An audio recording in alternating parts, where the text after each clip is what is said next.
In the northern heights of the ancient world, where the land rose into dark plateaus of stone and the horizon trembled with distant mountains, there lay a kingdom unlike any other.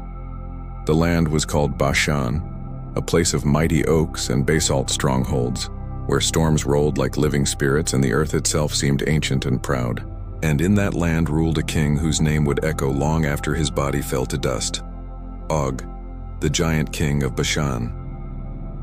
He was the last of the Rephaim, the great ones, whose stature and strength were the measure of gods and men. His ancestors had ruled when the world was younger, when the floodwaters had barely receded and men still whispered of beings who had walked with the divine. Og was said to stand taller than two men, his shadow stretching across the palace courts at Edrei, his voice rolling like thunder in the valleys of Gilead. The oaks of Bashan bowed in the wind as though honoring their king. Og's kingdom was carved from stone. His cities rose upon the dark volcanic ridges, their walls built of rock so black and heavy that no invader had ever breached them. 60 cities he ruled, each one bound by iron gates and towers of great height. The people of Bashan were warriors hardened by the mountain air, shepherds of cattle, wielders of bronze and stone. To the north, the lands of Hermon guarded them. To the south, the fallen realm of Sihon, king of the Amorites. Og ruled it all, the last sentinel of an age that was fading into myth. Yet beyond the wilderness, a people were rising. They were wanderers once, the children of Israel, now marching with purpose beneath the leadership of Moses, the prophet who spoke with the voice of God. They had crossed deserts and defeated kings, and their victories echoed across the lands. When word reached Og that Sihon had fallen, his pride stirred, for the road from the south now led straight to Bashan. From his citadel at Ashtaroth, Og gathered his warriors. The horns of war sounded through the valleys. He stood upon the walls of Edrei and looked southward toward the dust of the approaching tribes. To him they seemed like locusts sweeping the plains, carrying with them the God who had brought Egypt to its knees. Yet Og did not tremble. He was the last of the giants. His blood carried the strength of ages. He would meet them as his ancestors had met the storms. The Israelites advanced in ordered ranks, the Ark of the Covenant at their center, the presence of their unseen king among them. To the weary and the faithful, Og's name was like a thunderclap of fear. They remembered the stories told in the wilderness, of the Anakim, the sons of the giants before whom even brave men had fled. They remembered the report of the spies who once said, "We were as grasshoppers before them." But the word came again to Moses, "Do not fear him, for I have delivered him into your hand, and all his people, and his land." And so they marched north into the land of Bashan. The sky darkened as they neared Edrei. Clouds gathered over the mountains, and the sound of distant thunder mingled with the beat of war drums. Og's armies lined the ridges, their shields flashing like scales in the stormlight. The battle that followed was one of fury and faith. Men against giants, the promise of heaven against the pride of the earth. Og himself rode at the front, towering above his soldiers, a spear like a cedar in his hand. His voice carried across the field, a roar that seemed to shake the air. The Israelites advanced, their horns crying out, their banners lifted high. The clash of battle rolled like thunder across the plateau. Swords rang against shields, stones flew through the air, and the shouts of the living mingled with the cries of the dying. Yet the tide turned swiftly. The God of Israel was with his people, and Og's might, for all its terror, began to crumble. The walls of his strongholds fell.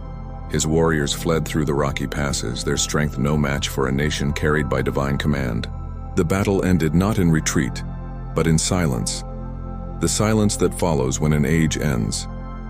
There, in the dust of Edrei, Og, king of Bashan, fell. His crown rolled from his brow, his great frame broken upon the earth he had ruled. With his death, the last of the Rephaim passed into legend. The Israelites took the land, every city and stronghold. They found in Rabbah an iron bed, the bed of Og, more than 13 feet in length, preserved as a relic of what once was. Whether it was his resting place or a symbol of his might, none could say. But it was kept as proof that such a man had lived and that the stories of giants were not mere dreams. Bashan, once the fortress of the giants, became part of Israel's inheritance. The pastures where Og's herds had grazed now fed the tribes of Reuben and Gad. Yet the memory of the fallen king did not vanish. The land itself seemed to remember. The wind that moved through the oaks of Bashan still carried the sound of distant footsteps, the echo of a voice that once thundered across the mountains. In later generations, the scribes and poets of Israel spoke of Og not merely as a man, but as a symbol. To them, he represented the power of the old world, the strength of nations that stood against the will of heaven. His fall became the pattern of all such kings, proud, ancient, and doomed. The prophets invoked Bashan when they spoke of pride brought low. The psalmist remembered its strong bulls as metaphors for the mighty who opposed righteousness. Og had become a legend, both warning and remembrance. Yet among the elders, stories continued to be told. Some said Og had lived since the time before the flood, that he had seen the waters rise and fall, that his bones were stronger than iron. Others said he was no true giant, but a man of such renown that myth clothed him like a mantle. Some told that his spirit roamed the mountains still, guarding the stones of his fallen cities.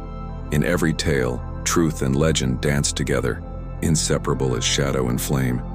Centuries passed and the land changed hands many times. Empires rose and fell, Assyrians, Babylonians, Persians, and Romans. Yet the name of Og lingered like a ghost in the stones. Travelers who crossed the Golan Plateau told of ruins older than memory, of black basalt walls built by hands too strong for men. They called them the cities of the giants, and even the learned could not explain how such fortresses had been raised. Perhaps, they said, the stories were true after all. But those who looked deeper saw another meaning. Og's story was not just of a giant defeated, it was of a people learning to confront the impossible. In him, the Israelites faced not merely a king, but the memory of their own fears.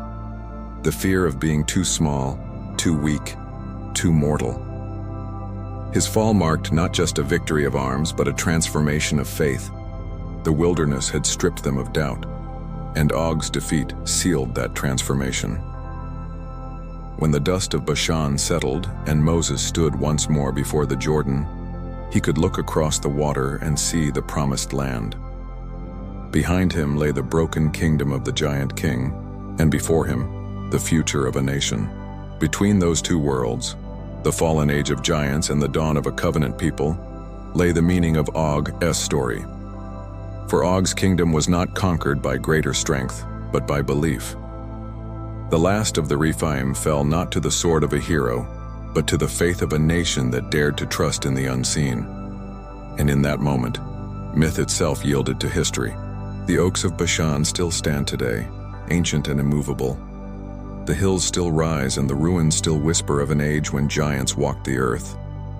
Yet beneath those stones lies a truth deeper than legend, that even the mightiest fall when the world moves forward, and that faith can outlast empires, kings, and giants alike. So ends the tale of Og, the giant king of Bashan, ruler of the northern highlands, last of the Rephaim, and silent witness to the turning of the ages. His kingdom crumbled into dust, but his name endures, carried on the breath of time, a shadow cast across eternity, a memory of when men were small and the world still remembered the footsteps of giants.